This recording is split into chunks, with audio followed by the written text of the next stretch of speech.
Halo adik-adikku semuanya, jumpa lagi dengan kakak ya dalam acara pembahasan soal-soal yang menarik.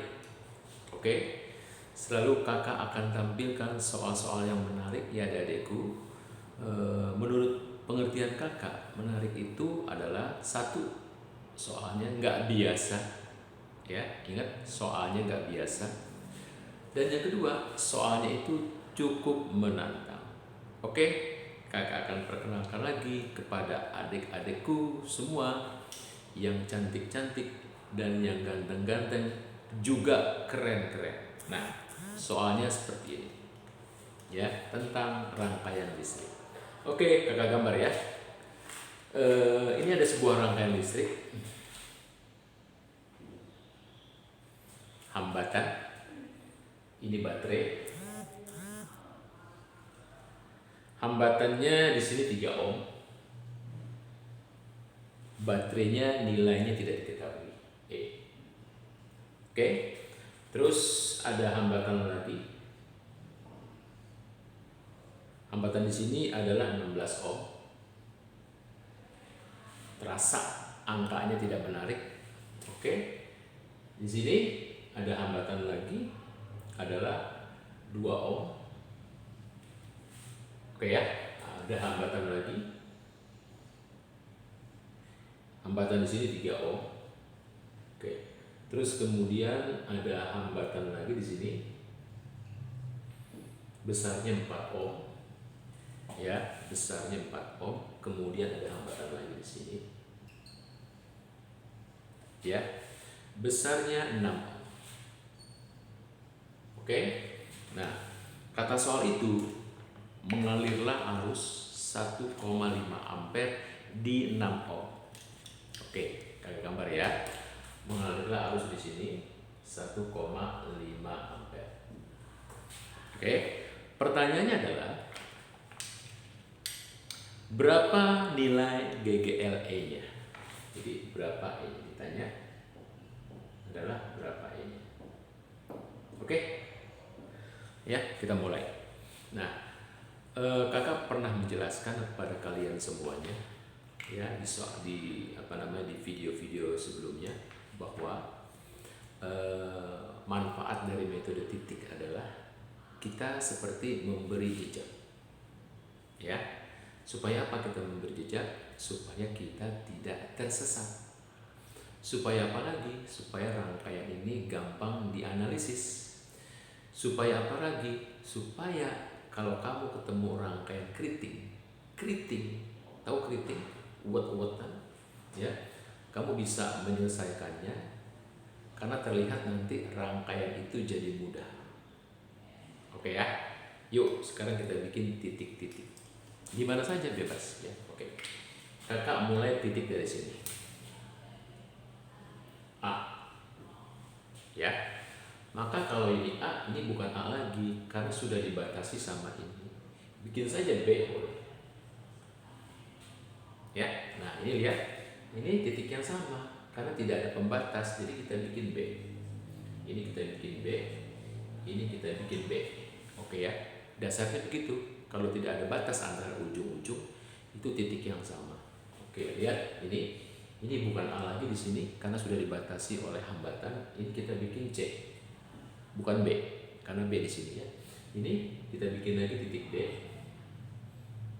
Ya, yang ini kita bikin lagi titik E. Ini ya. Oke, sekarang kita lihat selanjutnya ya. Oke, ini mengalirlah arus 1,5 ampere di sini. Nah, karena ini seri, maka arus yang lewat 4 ohm juga 1,5 ya, dilalui arus yang sama. Oke. Nah, dari sini kita bisa dapatkan tegangan antara titik D dan B. Ya, tegangan antara titik D dan B. Kita tulis sini ya.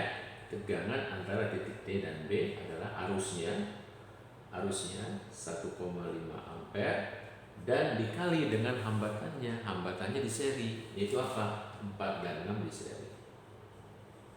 Kita dapatkan 10, oke, kita dapatkan 15 volt. Ya, tegangan antara titik D dan B adalah 15 volt. Nah, karena ini pun titik D dan B, maka tegangan di sini pun adalah 15 volt. Sehingga kita dapatkan arus di sini. Ya, I-nya di sini berapa? Kita bagi saja tegangan VDB-nya dibagi hambatannya 3 ohm. Ya, arus di situ adalah tegangan VDB-nya dibagi hambatannya 3 ohm. Nah, kalau VDB-nya kita masukin 15 volt dibagi 3, maka kita dapatkan arus 5 ampere. Nah, 5 ampere mengalir di sini. Ya, 5 ampere ini mengalir di sini. Nah, di sini adalah 1,5 ampere.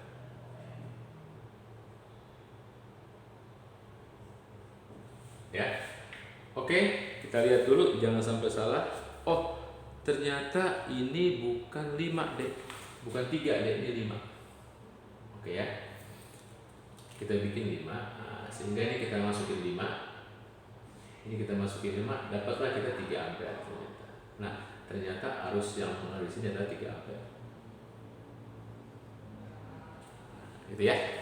Oke, lalu kita lihat lagi di sini ada titik cabang keluar 1,5, keluar 3 ampere. Berarti kalau begitu yang masuk ke sini menuju titik cabang D adalah kita pakai hukum Kirchhoff.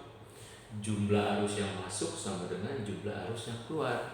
Yang keluar kita jumlahkan 3 ditambah 1,5, 4,5. Maka yang masuk pun harus 4,5. Oke, kita dapat di sini berarti 4,5 ampere. Ya, kita bisa bilang arus yang lewat 2 ohm adalah 4,5.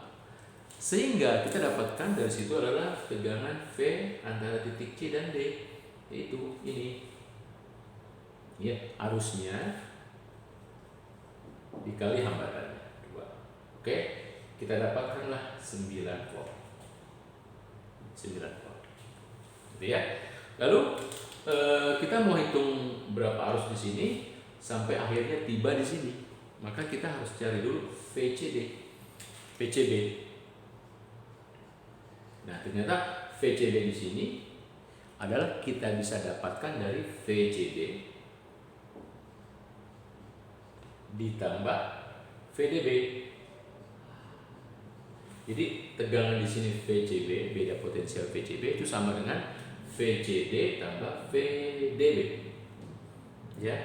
Oke, kita masukin VCD-nya, kita dapatkan tadi VCD-nya adalah ini 9 volt ya. 9 ditambah VDB-nya kita dapatkan tadi 15. Oke. Jadi 9 ditambah 15 inilah VCD. VCB kita dapatkan 24 volt. Oke. Nah, ketika VCB kita dapatkan 24 volt, maka kita bisa dapatkan arus ICB di sini I-nya adalah kita bagi aja VCB dibagi hambatannya 16 ohm. Oke.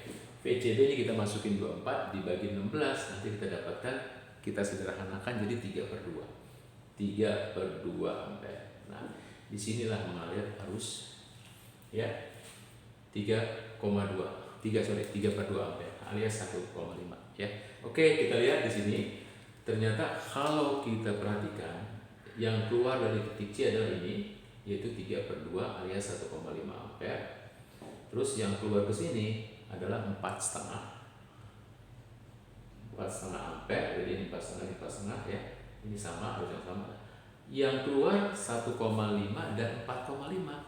Maka menurut hukum Kirchhoff 1, yang masuk pun harus berapa? Ini yang masuk ke titik cabang ya, ini ditambah ini aja 6 ampere. Kenapa? Karena yang masuk, jumlah arus yang masuk kata Kirchhoff 1 harus sama dengan jumlah arus yang keluar. Jadi kalau keluarnya 6, masuk pun 6. Oke? Dari sini kita dapatkan ya. Kita dapatkan apa? Kita dapatkan kalau kita mencari VAB seperti yang diminta. Oke, kita geser dulu ya deh. Oke, kita geser sedikit.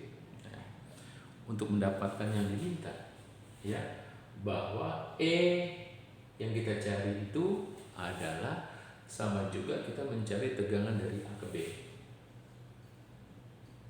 Nah, ini sama juga kita mencari, ya, beda potensial VAB sama juga dengan B. Nah, Untuk mendapatkan VAB kita bisa menjumlahkan gini deh.